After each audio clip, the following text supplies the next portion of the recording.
My slogan on it is I got one from Jay-Z, man. You know, less is more, man. Less is more. Okay. I say less is more, but at the end of the day, man, one thing about this is like, the gang don't define who you are as a man and as a stand-up Crip or stand-up Blood. What defines how you gonna get respected is how you move and how you operate. So you don't have to be from no big-ass gang to get respect in the joint. If you a man, you a man. If you a mouse, you a mouse, period, point blank. So I wouldn't give a fuck where a nigga was from. If you ain't right, nigga, you ain't right.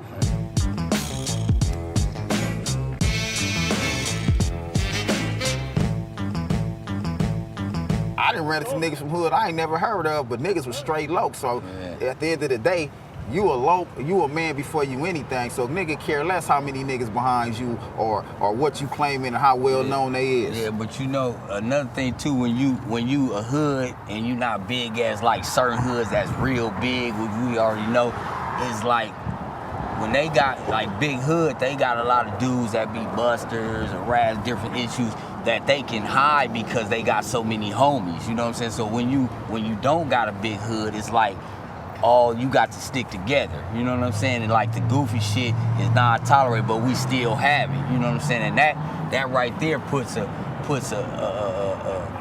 stop, you know, what how it could have been or how it should be due to the fact we do have that and we not that big, you know what I'm saying? So we don't really need all that shit, but it's gonna happen, you know? When it comes to hustling and holding down blocks to make money, though that does have an impact. If you only got one block to make money and this hood got 20 blocks to make money, that does have an impact on the hustling mentality, I'm gonna say this, right? And I'm gonna give you a trill example about something, right? That area where I'm from, right? We could be considered the smallest gang, but it was a time everybody around that motherfucker was getting work from us. So that shit don't mean nothing. You got the best work, guess what? The smokers is gonna come. You got the best pot, guess what? The weed heads is gonna come. So you can have 10 blocks with a bunch of bullshit on it. I got this one block with this high power gas, they coming to see me. Yeah. Period, point blank. And my hood in the early 80s had so much money in it. I'm talking about this motherfucker was like jumping like a motherfucker. Well, I'll be in the Crip model and shares be like, oh, I know y'all used to be over there doing, you know what I'm saying? I'm talking about this motherfucker was jumping. That's why I go by Green Eyes, you know what I'm saying?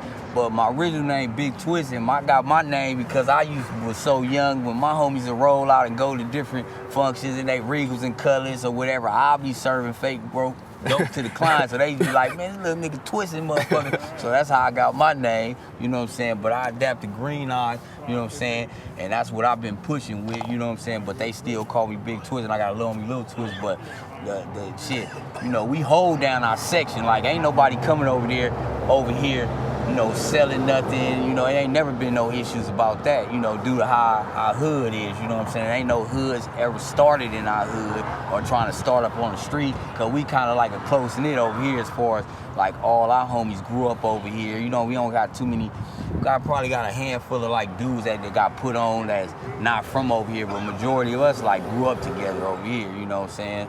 Now, I see why this area is called Twilight Zone. The way it's designed. Yeah. You talked about some of that earlier, but I don't know why 110th has that same nickname.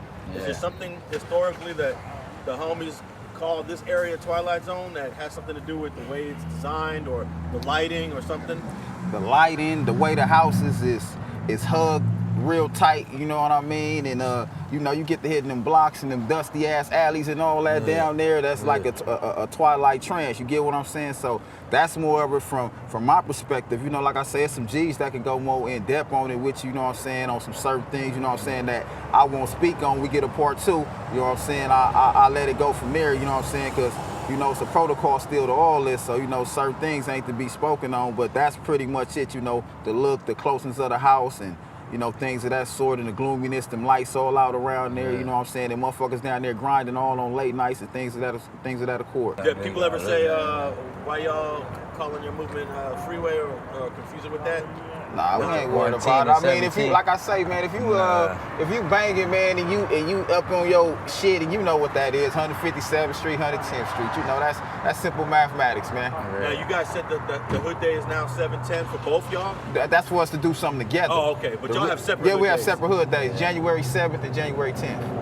What's it been like in the streets the last year because of COVID? Let's talk a little bit about the COVID and what's changed in the streets. because of this pandemic. Well, Let's start with. Okay, go ahead. Well, yeah, you want to talk? Well, yeah, I just got out of doing 19 and 5 months. When'd you get out? I got out April 3rd. Okay, so you got out at the beginning. Right, yeah, so I was on lockdown and came out here. Was supposed to be on lockdown out here, but you know, yeah. So I mean, as far as what with the pandemic, shit, it been What was it like inside? Because you was in prison for about a month during the pandemic.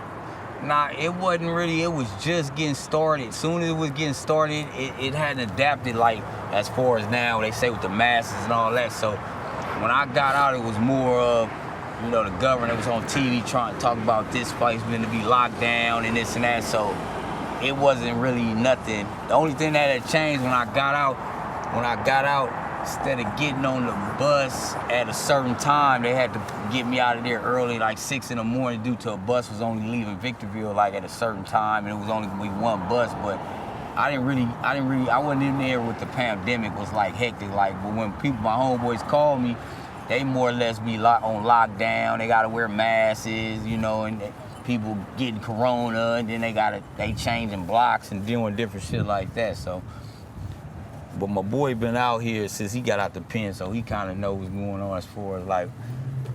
Well, you know, COVID has been crazy, man. But like I say, man, Lord willing, I've been able to get through it. I've been practicing all the protocol. I'm an essential worker, so you know, like that shit ain't really stopped nothing for me, man. You know, yeah, I ain't caught corona at all. Got me some around me. Got me some more hours, some more money, man. But like I say, a lot of things been different because you know, the corona like put a lot of money in motherfuckers' pocket, man. Heated the streets up, you know what I'm saying? Prices went up on everything, man. A little more other shit came to the streets, and you know, it fucked up the prices with certain things, and you know, gave some of these motherfuckers a chance at bowling and seeing some money for the first time in their life. So, you know, corona done like, you know what I'm saying, like been a blessing and a cursing, depending on how you deal with the situation, you know what I'm saying? But as far as for me, man, you know, it just, like I said, made me really tighten my game up a little bit as far as with health and safety issues, you know what I'm saying, as far as concerning my health and things like that, man, you know, and being more concerned about the older people in my family, you know what I mean, and shit like that, and making sure my babies are straight, because,